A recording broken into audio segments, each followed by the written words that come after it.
अब आपको पूरी दुनिया में चल रहे डर के बिजनेस मॉडल के बारे में बताएंगे, क्योंकि कोई तो है जो ये नहीं चाहता कि आपके मन से कोविड का डर कभी भी समाप्त हो। आज आप जो हमें देख रहे हैं इस समय करोड़ों की संख्या में, इसलिए देख रहे हैं क्योंकि आप लोग कोविड से डरे हुए हैं और आप अपने आप को सुरक्षित कर लेना चाहते हैं इस बीमारी से, और ये डर का बिजनेस बनता जा रहा है।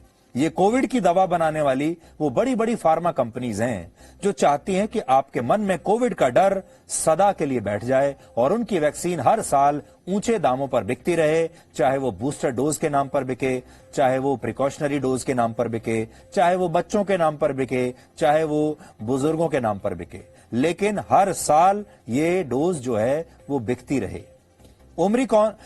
ओमिक्रॉन वेरिएंट का पहला मामला 24 नवंबर को दक्षिण अफ्रीका में मिला था, लेकिन दुनिया को इसके बारे में पूरी तरह से दिसंबर के पहले हफ्ते में ही पता चला था, और इससे जो डर का माहौल बना उसने वैक्सीन बनाने वाली कंपनियों को माला माल कर दिया है। यानी आपका डर इन कंपनियों के लिए पैसा छापने की मशीन बन गया है। ओमिक्रॉन वेरिएंट के मिलने से अकेले अमेरिका की 2 कंपनियां फाइजर और मॉडर्ना, इनके 8 निवेशकों को ही एक हफ्ते के अंदर अंदर 10 बिलियन यूएस डॉलर्स यानी 75,000 करोड़ रुपए का फायदा हो गया, क्योंकि नए वेरिएंट की वजह से रातों रात शेयर मार्केट में इन कंपनियों के शेयर्स की कीमतें आसमान छूने लगी।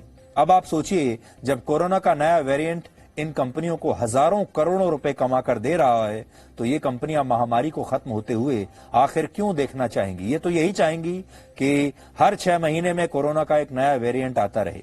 इनके लिए तो नया वेरिएंट एक नए प्रोडक्ट की तरह है जिस पर खर्च तो कुछ नहीं है, लेकिन मुनाफा है हजारों करोड़ रुपए का। यानी डर के उसी बिजनेस मॉडल की तरह है जिसके तहत पहले आपको याद होगा, ये जो डर का बिजनेस मॉडल है ये बड़ा पुराना बिजनेस मॉडल है इस दुनिया में। डर की वजह से ही पहले हथियार बेचे जाते थे, फिर उन हथियारों के डर से दुनिया को बचाने के लिए और हथियार खरीदे जाते थे, और इसी तरह आप देख लीजिए ये जो डर का माहौल है, ये जो डर का जो बिजनेस मॉडल है, ये हर जगह इस्तेमाल होता है। हर व्यक्ति आपको डराना चाहता है, चाहे वो आतंकवादी हों, चाहे वो अलग अलग देशों के नेता हों, चाहे और कोई लोग हों। इस समय दुनिया में जितनी भी फार्मा कंपनीज वैक्सीन बना रही हैं, वो कोविड से पहले तक घाटे में हुआ करती थी। वर्ष 2020 में मॉडर्ना नाम की जो कंपनी है, आपने मॉडर्ना वैक्सीन तो सुनी ही होगी, अमेरिका में मॉडर्ना कंपनी लगभग 4,000 करोड़ रुपए के घाटे में चल रही थी, लेकिन इस साल से ही उसकी वैक्सीन बाजार में आई, उसका कुल रेवेन्यू 7 बिलियन डॉलर्स यानी 52,500 करोड़ रुपए हो गया। यानी घाटे से सीधे एक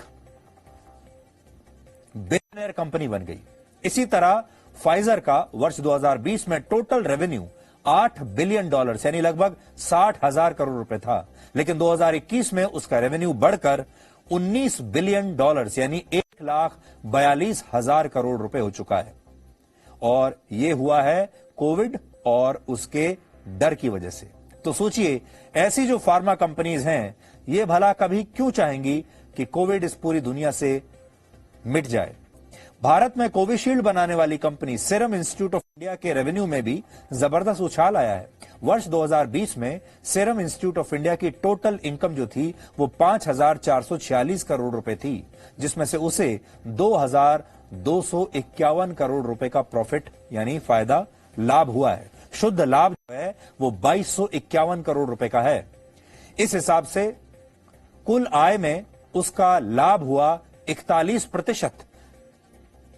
इसे आप ऐसे समझिए कि हर 100 रुपए में से 41 रुपए इस कंपनी का मुनाफा था।